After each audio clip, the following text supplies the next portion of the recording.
Curso Realidad Social Peruana. Curso Realidad Social Peruana. Sesión diferida o asincrónica. Semana 6, parte 4. Parte 4. Esta es la cuarta parte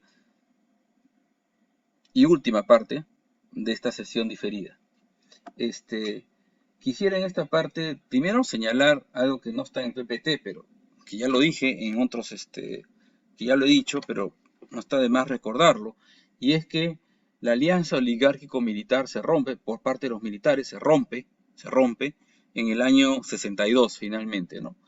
Y después va a haber una breve dictadura militar de un año, y en el año 63 va a haber elecciones, 63 las va a ganar Fernando Belaúnde, y Fernando Belaúnde va a ser un presidente que va a representar a los intereses de la clase burguesa, de los capitalistas, de los empresarios. A ellos va a representar Fernando Belaúnde. Y los militares estaban contentos con eso.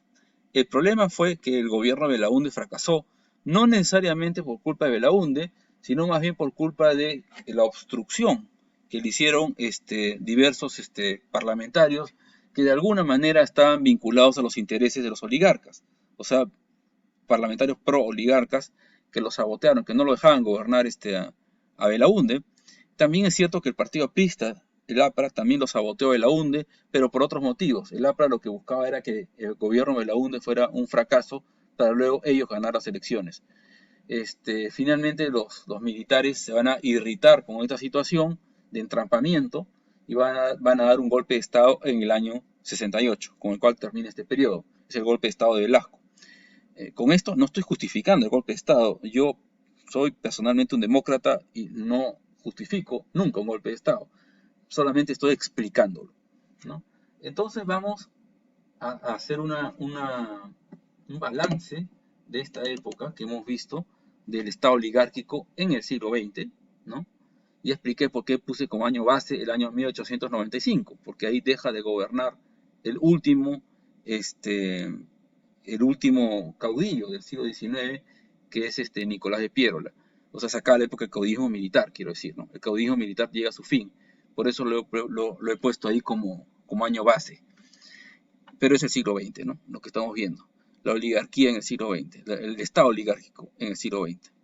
Se llama Estado oligárquico, claro está, porque la oligarquía es la principal clase social.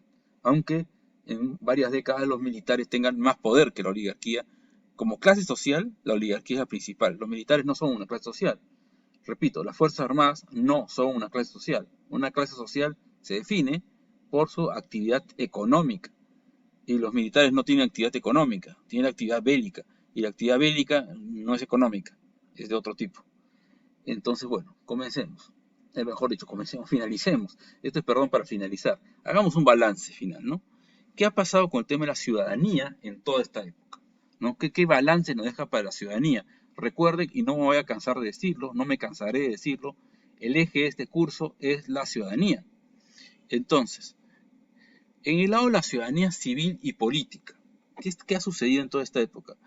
Bueno, ha habido aperturas, o sea, ha sido ampliada. Comenzó esta época con una ciudadanía bastante excluyente, ¿no? Reservada básicamente a los oligarcas, a los hacendados y un poco, pero solo un poco, a los burgueses, pero solo un poco. En el año 31 se da un hito importante, que es el llamado voto general, ¿no? Quiere decir que todas las personas mayores de edad van a votar, mayores de edad y de sexo masculino, ¿no? Van a votar, ¿no? Con lo cual, bueno, hay una ampliación de la ciudadanía. En el año 1956, se da el voto a la mujer, con lo cual se amplía aún más la ciudadanía. Pero es cierto que todavía hay restricciones, bastantes restricciones, sobre todo en el ámbito de los derechos civiles. ¿Se mejoran los derechos civiles? Sí, eso es verdad, a comparación de lo que había en el siglo XIX, pero si lo vemos desde los ojos actuales, contemporáneos del siglo XXI, nos vamos a dar cuenta de que, bueno, nos daríamos cuenta que todavía falta, ¿no? ¿A qué me refiero? Derechos como la libertad de expresión, como la libertad de reunión, el derecho a entrar y salir del país libremente, existen, pero están con bastantes restricciones. Puedo dar un ejemplo claro. Desde que se produce la Revolución cubana en el año 59, se establece la prohibición de ciudadanos peruanos de viajar a Cuba, ¿no? Además se anulan los vuelos Lima-La Habana, ¿no? Que antes se habían. Entonces eso va contra los derechos civiles. Libertad de expresión sí hay, porque cualquiera puede tener un grupo, formar su propio periódico, decir lo que quiera desde la radio, en teoría, hasta cierto punto. Porque si decías algo que no les gustaba a los gobernantes, o peor aún, a los militares, peor todavía, seguramente ibas a tener problemas. Te iban a arrestar o te iban a hostilizar de alguna u otra manera, o simplemente te iban a botar el trabajo, cosas de ese tipo, ¿no? Entonces, son derechos civiles que tienen bastantes restricciones, que son mejores, que son mejor que lo que había antes, sí, pero que de hecho desde una perspectiva contemporánea del siglo XXI son insuficientes. Es que la cosa va avanzando. En este país los derechos han ido avanzando poco a poco y siguen avanzando, pero de manera lenta. En el ámbito de la ciudadanía económica y social, bueno, hasta el 1919, que es cuando llega al poder Leguía, esto era, digamos que nulo. Prácticamente no había ciudadanía económica y social. O sea, derechos como la alimentación, la salud, la vivienda, la educación no existían. Podía haber atención médica, atención en educación, podías conseguir una vivienda, pero no como derecho, no era tu derecho. O sea, eso era, ¿no? De manera gradual, desde Leguía hasta mediados del siglo XX, va a ser implementados estos derechos ya como eso, derechos. Van a registrarse así en la Constitución y en las leyes, poco a poco, gradualmente. Odría amplía la materialización de esos derechos.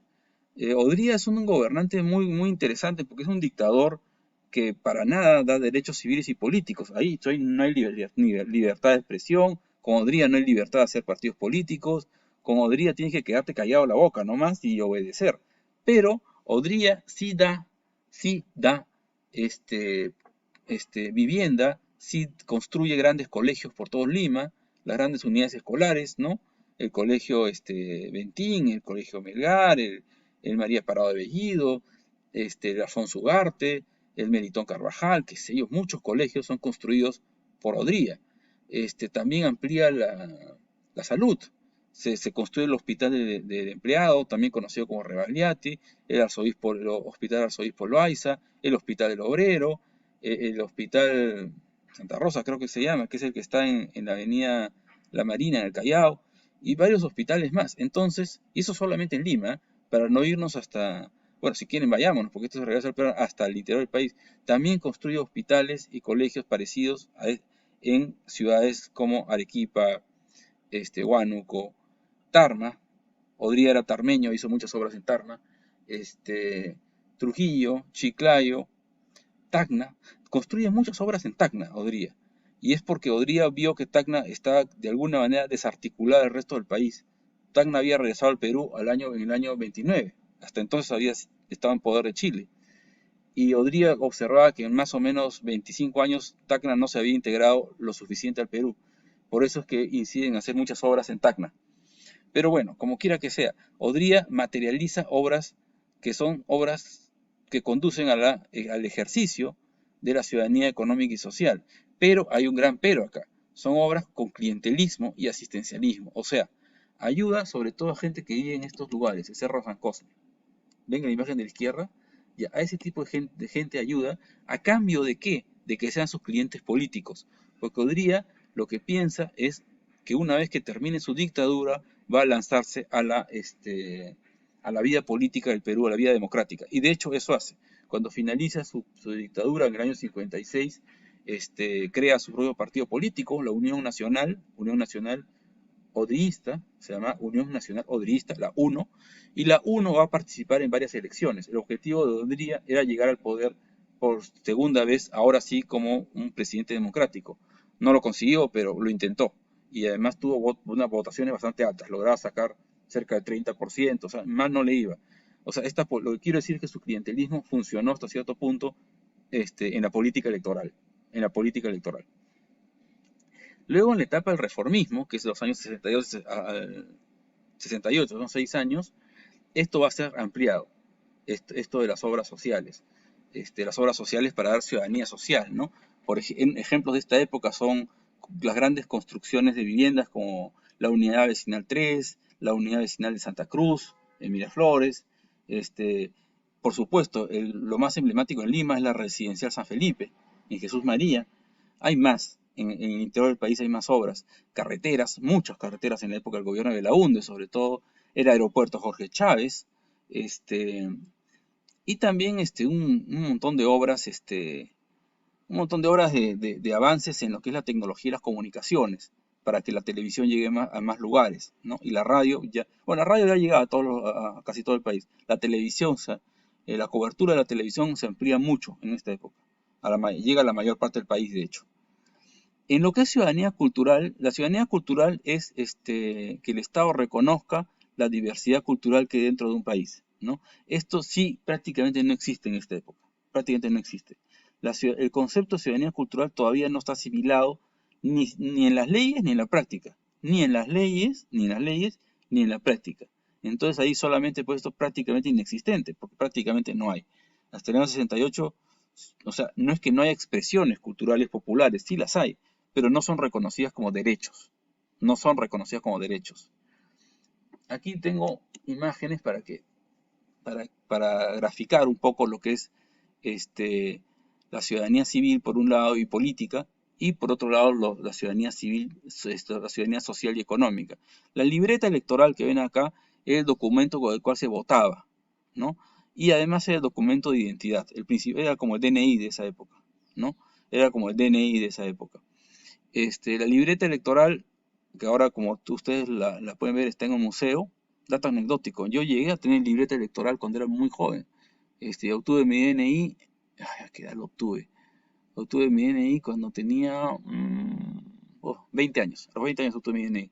Pero hubo 2 años que usé el libreta electoral, de los 18 a los 20. Disculpe que hable de mi vida personal, pero me ha traído recuerdos.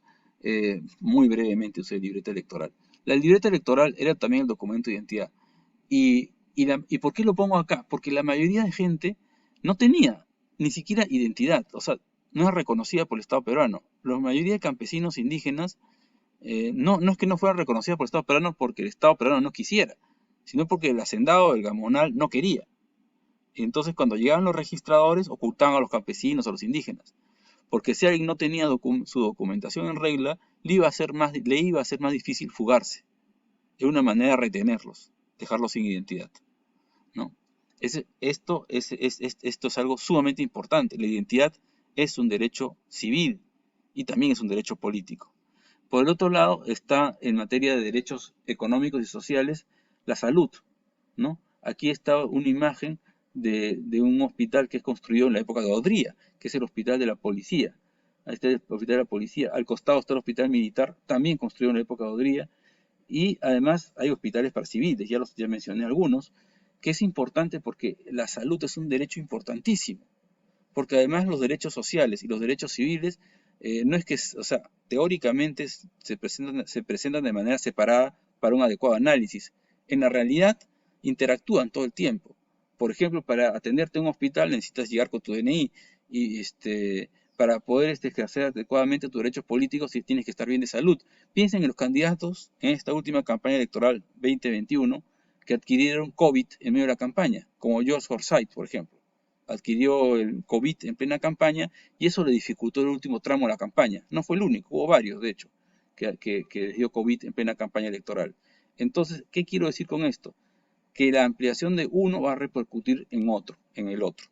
O sea, derechos sociales y derechos civiles se refuerzan mutuamente, ¿no? Y estamos en una época en la cual han habido mejoras en ambos lados, pero aún hay muchas tareas pendientes en materia de ciudadanía. Repito, ha habido mejoras, pero todavía hay grandes tareas pendientes en materia de ciudadanía. Para empezar, esto es lo que ven acá, en la ciudadanía cultural. Lo dejo por ahora aquí. El jueves nos vemos en la clase. Esta clase va a ser el jueves 7 de mayo, sobre el proceso del general Velasco, ¿no? El proceso del gobierno militar de los años 70, del siglo XX. Muchas gracias.